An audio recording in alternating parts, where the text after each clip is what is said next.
સારી અને ખરાબ પરિસ્થિતિ દરેકના જીવનમાં આવતી હોય છે. મોટા ભાગે આર્થિક સંકળામણમાં મધ્યમ વર્ગ જ પીસાતો હોય છે, પરંતુ એનો મતલબ એવો નથી કે આર્થિક રીતે સક્ષમ થવાને બદલે તમે જિંદગીથી હાર માની લો અને પોતાના જ પરિવારને વેરવિખેર કરી નાખો.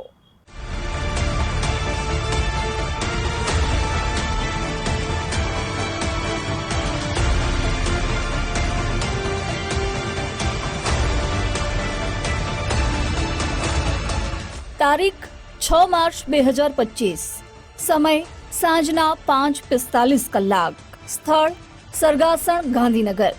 ગાંધીનગરના સરગાસણમાં આવેલા શ્રી રંગ નેનોસિટી એક એપાર્ટમેન્ટમાં ઉહાપોહ મચી ગયો, કારણ કે આ એપાર્ટમેન્ટમાં રહેતા એક ઘરમાં મોતનો તાંડવ રચાયો હતો.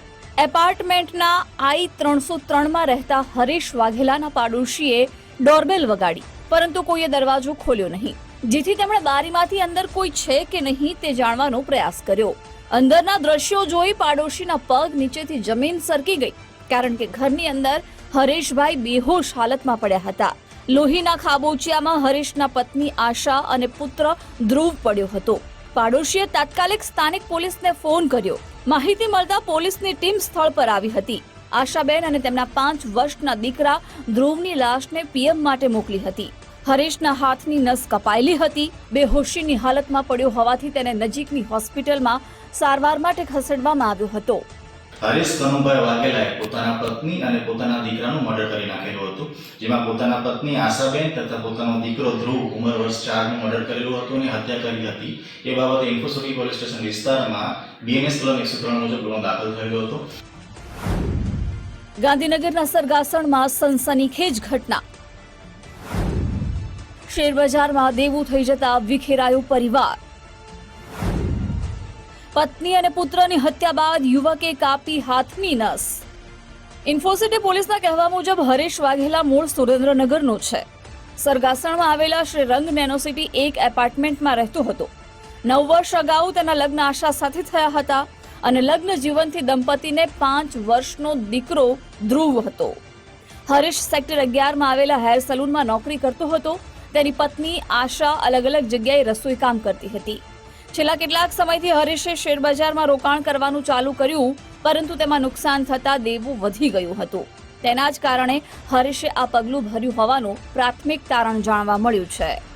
પોતે બાર્બર શોપમાં બિઝનેસ કરતા હોય, બાર્બર શોપમાં હોય અને જે સુરેન્દ્રનગર મકાન લેવા માટે પૈસા ભેગા કરતા હોય, શેરબજારમાં તમામ પૈસા હારી જવાથી એમને આ મર્ડર કર્યાનું પ્રાથમિક દ્રષ્ટિએ જાણ્યા આવેલું હતું.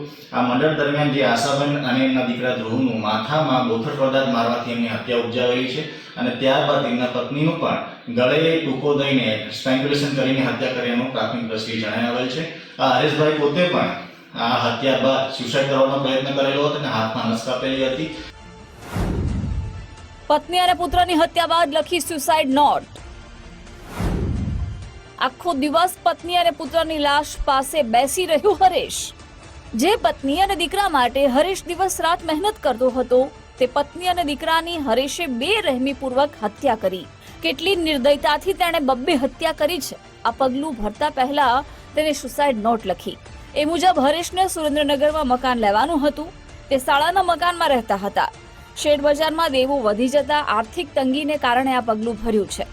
સાસુ સસરાને હેરાન કરતા નહીં, નોકરીના સ્થળેથી પૈસા લેવાના હોવાથી એ રૂપિયા લઈ પત્ની દીકરાના અંતિમ સંસ્કાર કરી દેજો.